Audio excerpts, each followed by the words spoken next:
Assalamualaikum warahmatullahi wabarakatuh.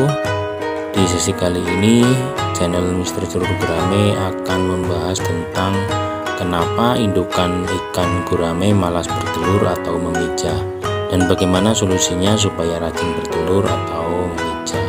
Namun jangan lupa bagi teman-teman yang belum subscribe atau yang sudah subscribe, jangan lupa tombol lonceng untuk selalu update dan dari channel ini. Oke, kita teruskan. Ada banyak faktor indukan ikan gurame malas bertelur atau memijah. Yang pertama yaitu air yang terlalu kotor dengan endapan lumpur yang terlalu banyak ditambah air terlalu dangkal. Jadi dengan kondisi seperti itu, jika ikan bergerak, lumpur yang terlalu banyak akan naik ke atas sehingga kotoran air susah untuk mengendap. Berbeda dengan jika air yang dalam ya. Air yang ideal untuk indukan yaitu sekitar 70 cm sampai dengan 120 cm. Untuk selanjutnya faktor yang kedua yaitu disebabkan oleh kondisi lingkungan di sekitar kolam, kolam pemijahan, sehingga ikan yang akan memijah tidak merasa nyaman karena banyaknya orang yang beraktivitas atau lalu lalang, karena mungkin dekat dengan jalan raya atau pasar atau mungkin terminal ya. Begitu juga dengan aktivitas hewan seperti kambing, unggas, kerbau dan lain sebagainya ya. Untuk mengatasi hal tersebut, sebaiknya dipilih tempat kolam yang sepi atau minimal pindahkan songgo atau sosok yang tempat memijah ikan ya, jauh dari jarak jalan raya atau jalan yang buat aktivitas orang.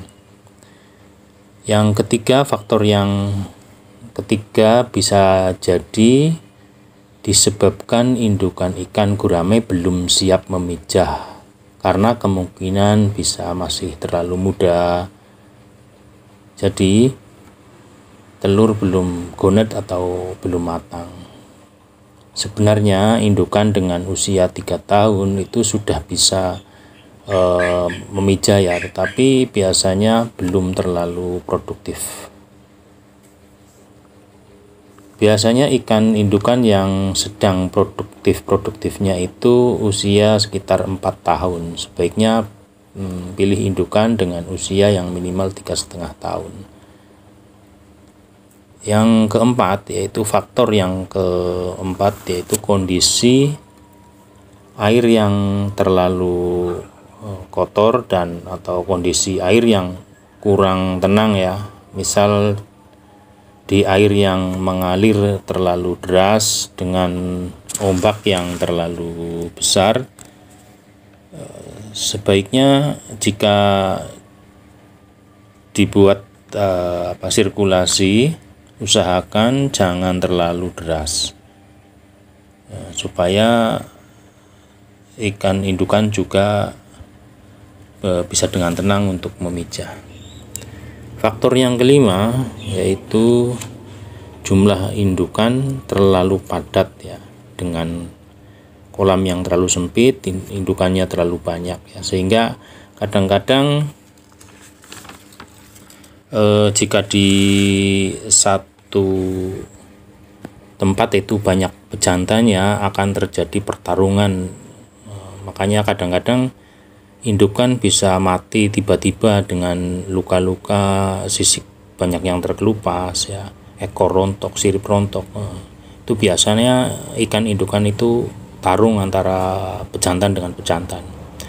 Idealnya itu satu paket yaitu satu jantan yang terdiri dari 3 atau sampai 4 betina, minimal itu 12, tempatnya itu minimal tuh 12 sampai dengan 20 meter persegi untuk kolamnya ya. Yang keenam itu faktor yang tidak kalah penting juga ya, yaitu pakan indukan yang kurang terpenuhi baik secara kualitas ya ataupun kuantitas. Bisa jadi pakan yang diberikan terlalu sedikit atau banyak tetapi kualitasnya kurang. Misal dari kandungan protein atau vitaminnya untuk mempercepat reproduksi. Indukan ikan gurame itu membutuhkan protein dan vitamin, terutama vitamin E, untuk memacu telur ikan cepat gonet atau cepat matang ya.